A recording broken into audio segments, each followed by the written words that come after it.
இன்னைக்கு பதிவில் நம்ம பார்க்க போகிறது பணத்தை சேமிப்பதற்கான டாப் 10 வழிகள். அதை பற்றி தான் நாம் தெரிஞ்சுக்க போகிறோம். பதிவை வந்து கடைசி வரைக்கும் பாருங்கள். சேமிப்பில் முதன்மையாக இருக்குது அது என்னன்னு பார்த்தீங்கன்னா பட்ஜெட் பண்ணுறது, அதுக்கப்புறம் வந்து சேமிப்புக்கான இலக்கு வைக்கிறது. ரெண்டாவது பாயிண்ட் என்னென்னா, நீங்கள் ஷாப்பிங் பண்ணும் பொழுது கேஷ்பேக் இருக்குல்ல, கேஷ்பேக்கு, அதுக்கப்புறம் கூப்பன்னு, அதுக்கப்புறம் தள்ளுபடி, அதெல்லாம் வந்து சரியாக பயன்படுத்துறது. மூணாவது பாயிண்ட் என்ன அப்படின்னா அதிகமாக சமைக்கிறது. ஏன் அதிகமாக சமைக்கணும் அப்படின்னு சொல்கிறேன்னா, இப்போ வந்து பார்த்திங்கன்னா ஒரு ஃபேஷன் இருக்குது. அதாவது என்னென்னா வெளியில் போய் சாப்பிட்றது, அதுக்கப்புறம் வந்து பார்த்திங்கன்னா ஆன்லைனில் ஆர்டர் பண்ணுறது, இதெல்லாம் வந்து இப்போ இருக்கிற ப்ரெசன்ட் ட்ரெண்டு. அதனால் என்ன ஆகுது அப்படின்னா, உங்களுக்கு உடல் ரீதியாக வந்து கெடுதலும் வரலாம், அதே நேரத்தில் உங்கள் பாக்கெட்டில் இருக்க பணத்தையும் வந்து காலி பண்ணலாம். நாலாவது பாயிண்ட் என்ன அப்படின்னா, ஷாப்பிங் போகும்போது லிஸ்ட்டோடு போகிறது. எப்போ நீங்கள் ஷாப்பிங் போனாலும் என்ன வாங்க போகிறீங்கன்றதை முன்னாடியே வந்து லிஸ்ட் கொண்டு போகிறது வந்து ரொம்ப உபயோகமாக இருக்கும். அஞ்சாவது பாயிண்ட், செலவு பண்ணும்போது பணத்தை வச்சு செலவு பண்ணுங்க. நீங்கள் இப்போ வந்து பார்த்தீங்கன்னா எல்லாமே வந்து டிஜிட்டல் ஆயிடுச்சு. அதனால் என்னென்னா கையில் வந்து நீங்கள் பணத்தை வச்சுக்கிறதே இல்லை.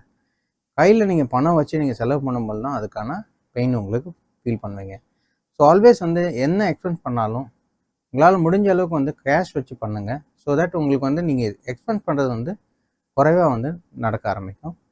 ஆறாவது பாயிண்ட் என்னென்னா, ஆன்லைன் ஷாப்பிங்கை வந்து குறைச்சிக்கிறது.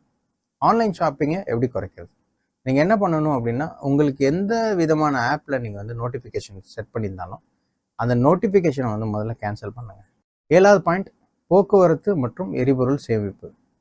போக்குவரத்து மற்றும் எரிபொருள் அப்படின்னு சொல்லும் பொழுது, நீங்கள் உங்கள் வீட்டில் இப்போ சப்போஸ் வந்து 2 கார் இருக்குது அப்படின்னா, நீங்கள் 2 பேர் வெளியே போகிறீங்கன்னா ஒரு கார் எடுத்துகிட்டு போகிறத விட 2 பேரும் ஒன்றா சேர்ந்து இந்த டெஸ்டினேஷன் போயிட்டு அடுத்த டெஸ்டினேஷனுக்கு அதே காரை அனுப்புறது வந்து ரொம்ப யூஸ்ஃபுல்லாக இருக்கும். எட்டாவது பாயிண்ட் என்ன அப்படின்னா, நீங்கள் சேமித்த தொகையை வந்து சரியான முறையில் வந்து இன்வெஸ்ட் பண்ணுறது. 9வது பாயிண்ட் என்னென்னா, சேமிப்புக்கான சேலஞ்சில் வந்து பார்ட்டிசிபேட் பண்ணுறது.